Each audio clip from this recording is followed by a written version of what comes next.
성도 여러분 안녕하십니까? 네, 오늘 저녁에 이렇게 오신 여러분들을 진심으로 환영합니다. 갑질을 아십니까? 갑질? 네. 갑질 아시죠? 누가 갑이죠? 네, 제 기준으로 보면 이제 돈을 갖고 있는 사람이 갑입니다. 그래서 돈을 또 받으면 받은 사람이 갑이 돼요. 선불이니 호분이니 따라서 달라지죠. 네. 그리고 이제 밥을 주는 사람이 갑이죠. 네, 저희 집에 이제 가분이 영양과 계신 분들, 저희 갑은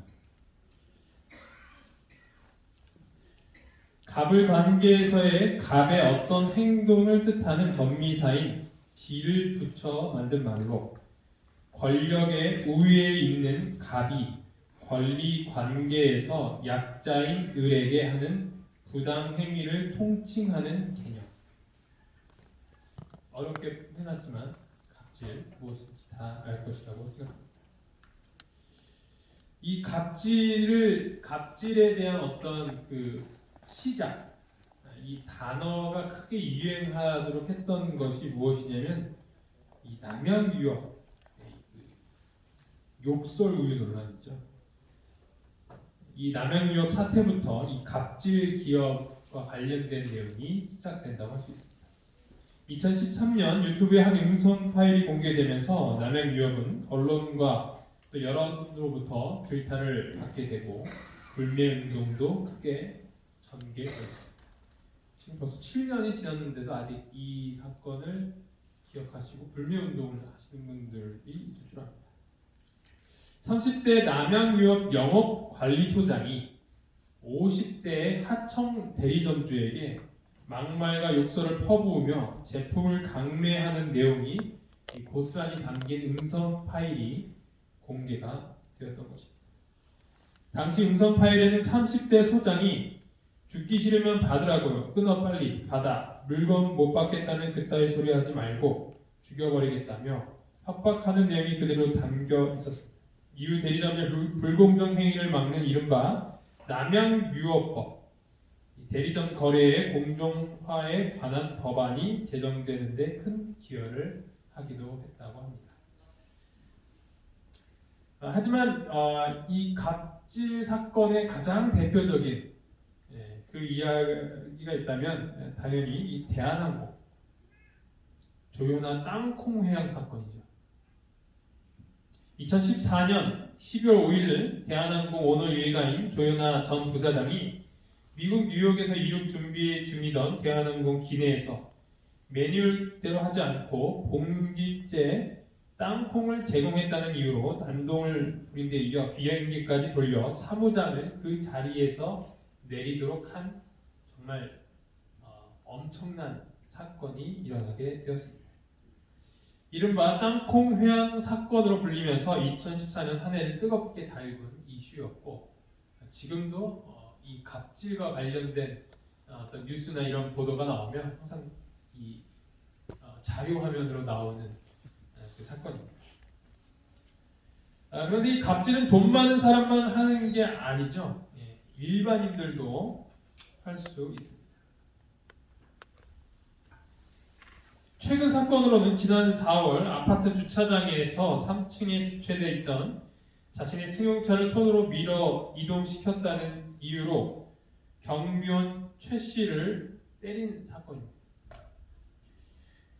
그런데 그것도 모자라서 경찰에 신고했다는 사실을 알고 화장실까지 끌고 가서 약 12분간 감금한 채 구타를 했던 것이죠.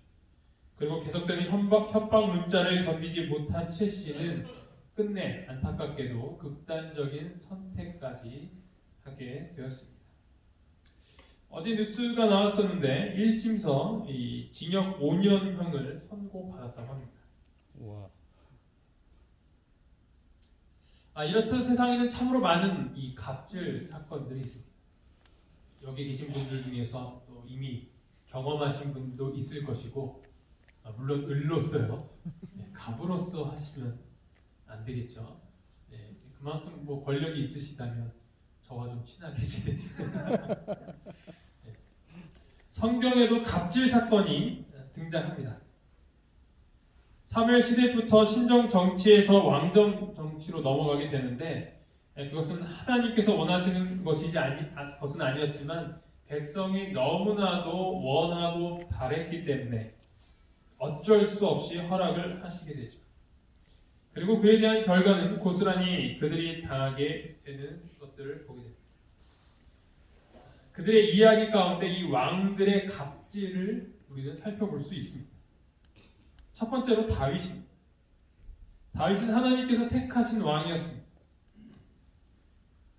사도행전 13장 22절에 보면 내 마음에 맞는 사람이다, 내 마음에 합한 사람이다라는 그런 칭호가 붙여질 정도로 굉장히 신실하고 우리가 가장 기억하는 최고의 왕이었습니다.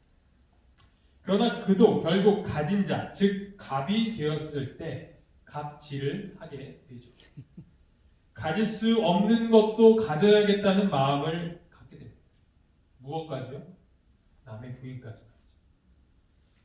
나단은 그의 행동을 무엇으로 비유했냐면 양과 소가 심이 많은 부자가 암양 한 마리밖에 없어서 딸처럼 키우는 가난한 자의 양을 빼앗아서 잡아먹은 것으로 비유하였습니다. 그러한데 어찌하여 내가 여호와의 말씀을 업신여기고 나 보기에 악을 행하였느냐? 내가 칼로 햇사람 우리아를 치되 암몬 자손의 칼로 죽이고 그의 아내를 빼앗아 내 아내로 삼았도다. 정말 대단한 갑질 아닙니까? 네, 요즘 돈으로 갑질을 많이 하지만 이런 일이 성경에 기록이 되어 있고 그 일을 행한 자가 다윗이라는 사실을 볼 때 참 우리가 얼마나 하나님 앞에서 신실하게 살아야 되는지, 또한 이 죄인이 얼마나 나약한 존재인지를 보게 되는 것입니다. 다윗을 잇는 솔로몬 역시 이 갑질에서 자유로울 수 없었습니다. 종은 작은 아이라라고 했었던 그런 겸비한 모습은 온데간데 없이 사라지고 정말 교만하고 죄가 가득한 그 인생 말로를 겪게 되는 것입니다. 외적으로 다른 나라들을 능가하려는 강한 욕망에 사로잡혀 왕은 아름답고 완전한 품성을 얻어야 할 필요를 무시하였다. 세상 앞에서 자기 자신을 영화롭게 하고자 그는 자기의 명예와 성실을 팔았다. 많은 나라들과 통상에 수반되는 막대한 재원은 무거운 세금으로 보충되었다.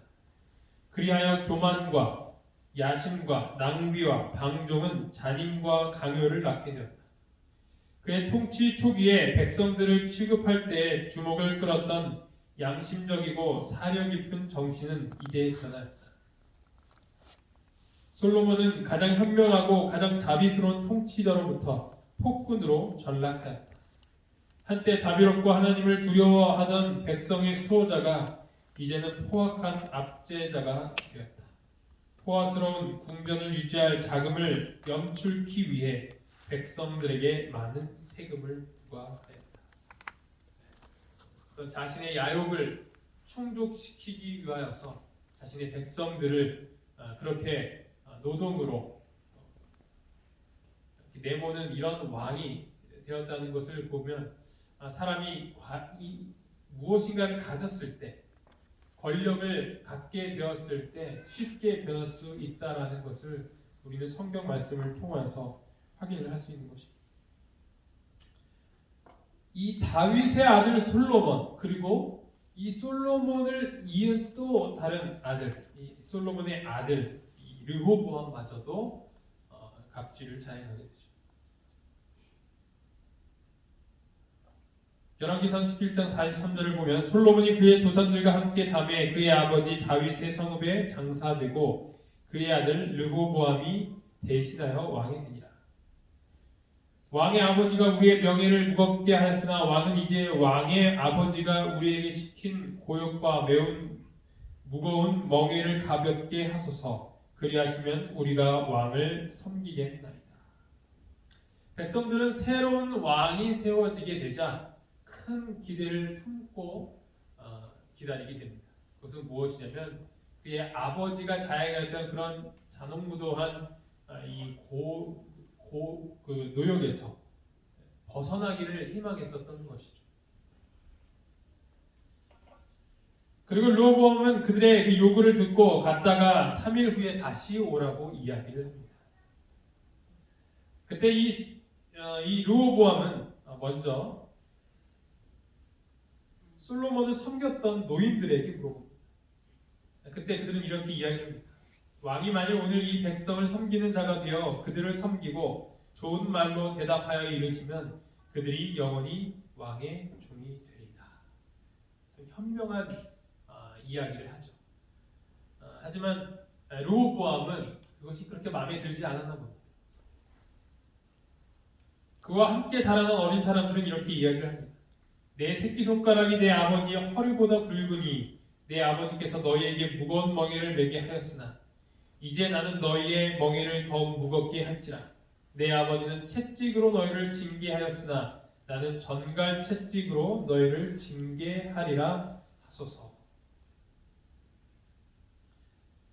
르호보암은 자기가 참으로 이 달게 들렸던 그 또래 친구들의 말대로 그렇게 대답을 하게 되는 것입니다.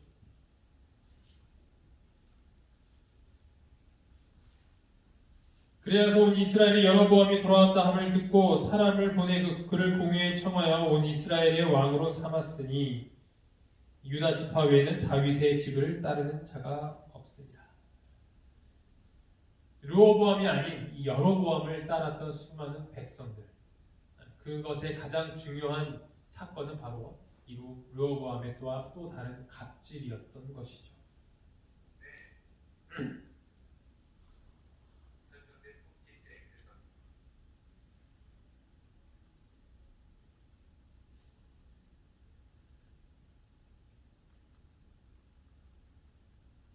솔로몬의 통치 동안에 행해진 압박을 계속할 뿐 아니라 그보다 더 하겠다고 말한 그들의 결정은 이스라엘에 대한 하나님의 계획에 직접적으로 저촉되었고 백성들에게는 그들의 동기의 진실성을 의심할 충분한 근거를 주었다.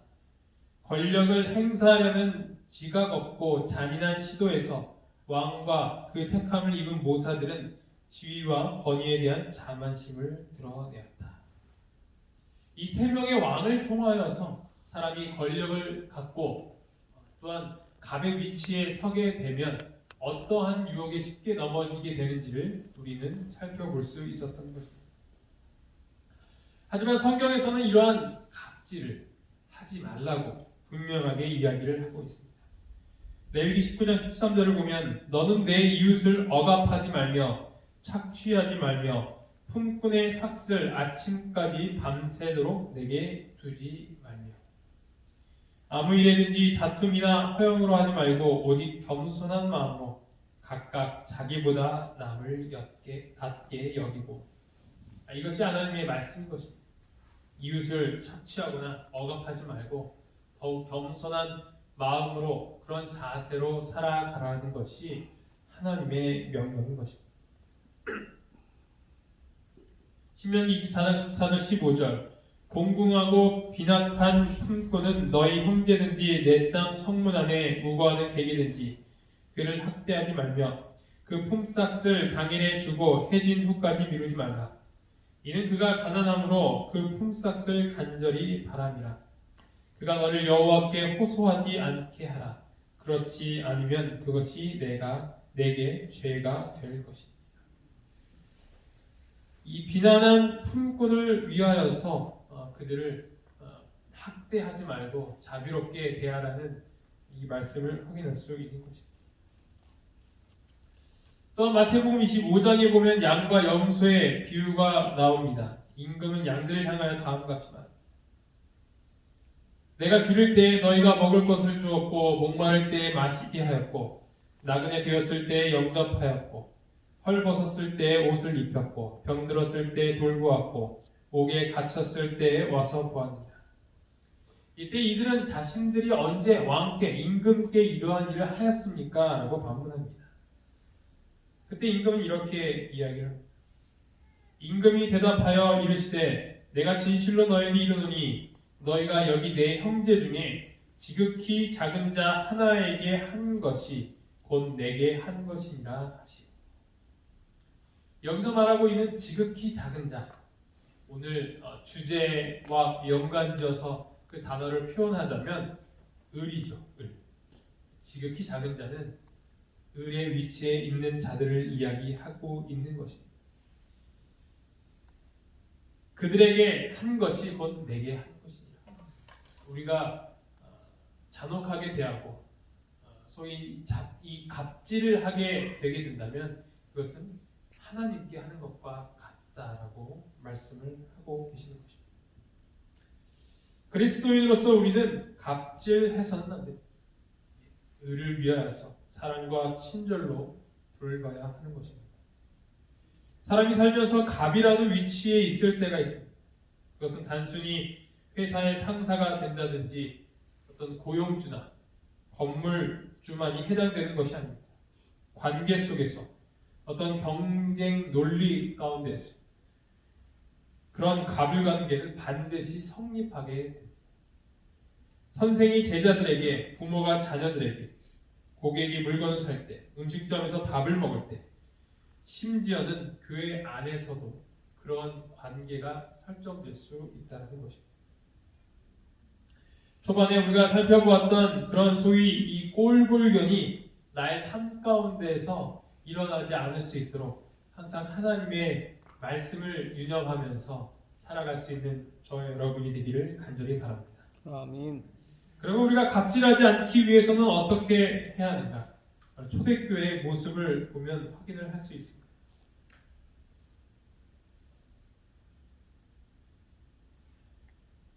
믿는 무리가 한 마음과 한 뜻이 되어 모든 물건을 서로 통용하고 자기 재물을 조금이라도 자기 것이라 하는 이가 하나도 없더라.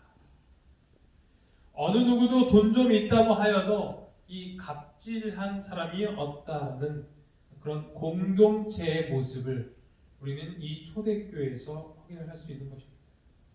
오히려 그들이 갖고 있던 것을 나눠주는 그런 아름다운 모습을 확인할 수 있는 것이죠.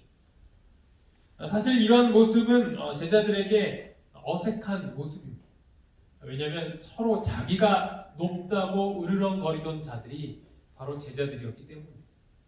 심지어는 예수님께서 십자가에 돌아가실 날이 시간이 몇 시간 남지 않은 그 순간에서도 제자들은 여전히 서로를 자기가 서로 가운데서 높이기 위해서 애쓰는 자들이 바로 제자들이었습니다. 어떤 형제의 어머니는 아예 대놓고 이 갑의 자리에 앉혀달라고 요구를 하기도 했죠. 그랬던 그들이 어떻게 변화되었습니까? 어떻게 서로 높아지려는 그런 마음 없이 더 낮아지고 서로를 위하려고 하는 그런 공동체의 삶을 이룰 수 있었을까? 그들은 바로 성령을 받았기 때문이었습니다. 거듭남의 결과로 그들은 서로 사랑하고 아끼고 돌봐줄 수 있는 그런 공동체의 모습이 되었던 것입니다. 그들에게는 결코 어떤 갑과 을의 관계를 전혀 찾아볼 수 없었던 것이죠. 성령의 강림 후에 제자들은 부활하신 구주, 그들의 유일한 소원이 되는 영혼들의 구원을 선포하기 위하여 나아갔다. 그들은 성도들과 더불어 교제하는 기쁨을 함께 나누었다. 그들은 부드럽고 사려 깊었으며 자기를 부인하였고 진리를 위하여 어떤 희생도 불사하였다. 매일의 상호 교제에서 그들은 그리스도께서 그들에게 나타내도록 명하신 사랑을 나타냈다. 이기심 없는 말과 행동으로 그들은 이 사랑을 다른 사람들의 마음속에 불붙이고자 노력했다. 우리의 삶 가운데 성령의 함께하심, 성령의 부어 주심이 필요합니다. 그럴 때 우리 마음 가운데 있는 높아지려는 마음은 사라지고 서로를 섬기려는 마음이 생기게 될 것입니다. 그것은 교회 안에서만을 이야기하는 것이 아니라 교회 밖에서도 아주 사소한 일 가운데서 그런 환경 가운데서도 자연스럽게 드러나는 예수님의 품성을 이야기하는 것입니다. 아멘.